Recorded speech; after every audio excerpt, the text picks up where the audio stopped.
Hello friends, welcome to my new blog.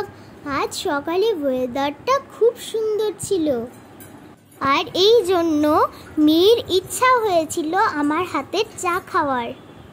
তোমরা তো জানোই আমি চা বানানো শিখছি। আজ আমি তোমাদেরকে দেখাবো আমি কিভাবে চা তৈরি করি। প্রথমে আমি প্যানে 2 কাপ জল বসিয়ে দিয়েছি। যেহেতু আমি র চা বানাবো, সে কারণে আমি কিছু মশলা অ্যাড করব।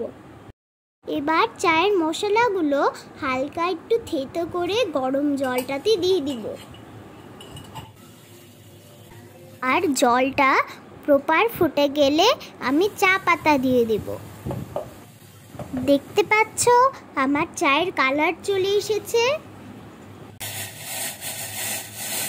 এবার আমি কাপে চাটা ঢেলে নিব। চায়ে চিনি মিশিয়ে এবার আমি পরিবেশন করব। তোমরা আমাকে কমেন্ট বক্সে জানাও আমার চাটা তোমাদের দেখতে কেমন লাগলো। মি কিন্তু আমার চায়ের খুব প্রশংসা করেছে। আজ তবে এই পর্যন্তই, বাই বাই।